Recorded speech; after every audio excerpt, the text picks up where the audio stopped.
All right, how many takes have we done of this opening of you saying this intro to me while you go to work?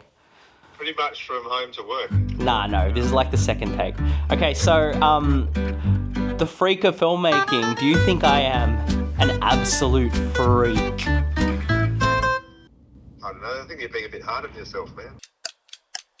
You know, since I'm heading to Sydney, I might as well do something a little different and set myself some rules. The vows of chastity, as they call them. Yeah,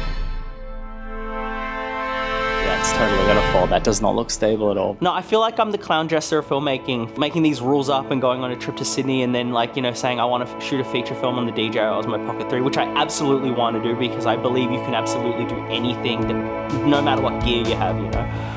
You're certainly an outlier. You're like swimming against the tide. You're going in your own direction. Boo-hoo.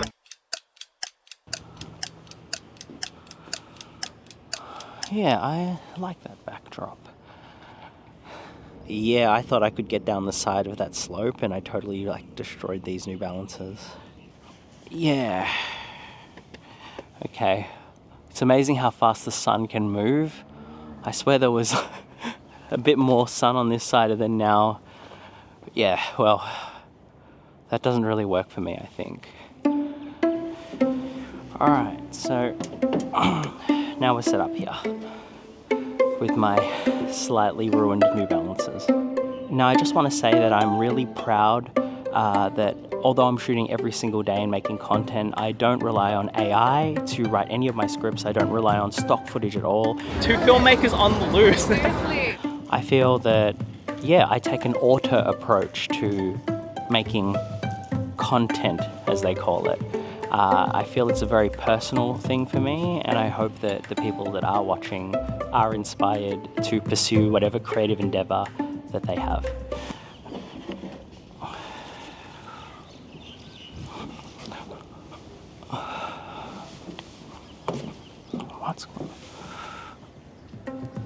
Yeah, that angle before was not working, so I'm not even going to sit in the chair because I came here to check the shot and it's just completely not in the right position for me.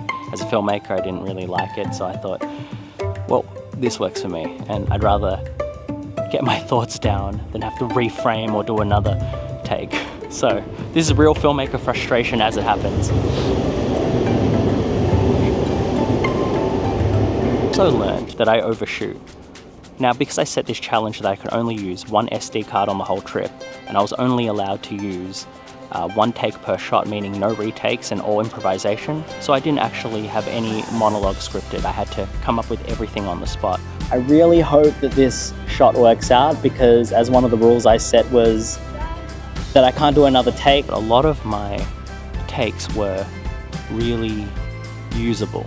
I actually thought that I didn't have enough footage, but when I got to the edit, I had way too much footage, so much footage that it was really hard for me to pick what I wanted to do with the edit. My story came from just me knuckling down and focusing on certain themes and ideologies that were being said by me to make the episode work. But I actually had a lot to choose from, so that was a really interesting thing that I found. And that brings me to the next thing I learned. You know, let go of a bit of that control. You can really find some beauty, like, for example, no tripod. To be honest, I think that the tripod even this morning has slowed me down. Half the reason that I'm getting a bit agitated and not really able to flow well is because like I'm setting up every shot and I'm like really like trying to make it perfect. And then when it's not perfect, it took so long to set up. And then I'm like, oh. But then in Sydney, I was just like chucking it on tables, chucking it on bins, chucking it on the floor, putting the camera wherever I could find and then just framing the shot and shooting. And then I'd look at it and be like, oh, that was actually really nice.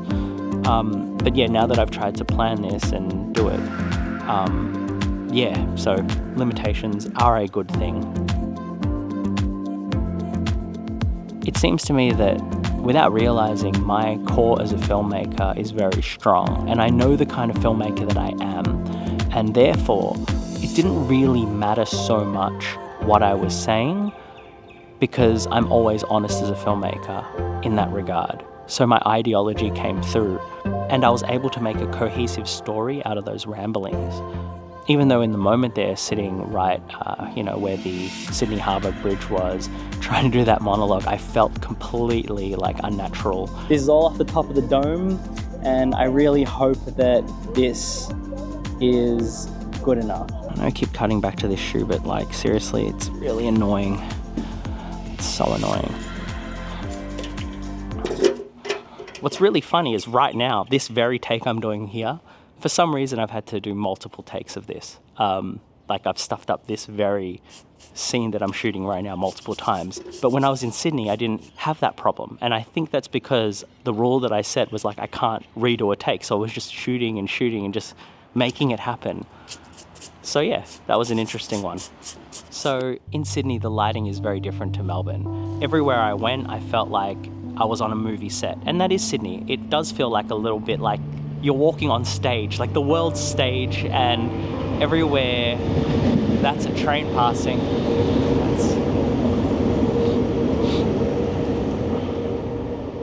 So it really did feel like the world stage. And I've been to Sydney multiple times in my life. I go every 3 months usually. Last year I went quite a lot of times for film festivals. It's a place I do love to go. But yeah, Sydney was really interesting because I feel like there's something cinematic about that city. And I think I even said it in this section here on the ferry, which I didn't use in the episode. It's like you walk down to like the center stage and the lights are shining and people are smiling and you've got like this red carpet vibe, even though obviously you're just walking through the city. Back in the day, I really looked forward to eating Hungry Jack's. And because I was completely out of it, I thought, I think I went back to my, old young self, which was drunk and just go get a double whopper with cheese. That's what that looks like. It's beat up, it's nasty, it's floppy, but I realized that I don't really enjoy this like I used to. I've only got to throw away like a perception of what what a good meal is. It tasted very different. In fact, it tasted kind of like some sloppy joes, you gotta get something nice and sloppy. And that's sweet. Like it's like they put a whole bunch of sugar in it, which I didn't realize was in it. I don't know if I want... Oh, that's crazy. Or milk. That's crazy. Did someone just spill a bunch of milk? Wow, if I wasn't recording that, I wouldn't have caught that. But anyway, one thing I found in doing this consistently is not only am I happier as a person, I also find myself caught in these poetic trances, as I like to call them. These moments of, I guess, where I disassociate from my body and I'm in a creative kind of trance. And that used to happen to me on film sets. I think that filmmakers or conventional filmmakers view themselves different to vloggers. Yeah, my tastes have changed. This is becoming a part of me. And I'm really happy with that. Because after 4 years of having your projects, selected at places that you'd only dreamed about getting into, and then you can't go because of the world throwing you a random lockdown or whatever it was at the time. Dream crushes or whatever they are. Yeah, I get to actually just live in my dreams now every day. I don't have to worry about all that other stuff. So my tastes have changed. On this trip, I realized that again, and that I'm better for it. Filmmaker police, I would like to report there's an absolute freak on the loose. The freak of filmmaking, the clown jester of filmmaking. So again, thanks to my first 500 subs, my first 1,000, and anyone who's subbing now. I hope the 5 rules that I set for cinematic vlogging in Sydney was a fun video to watch, and yeah,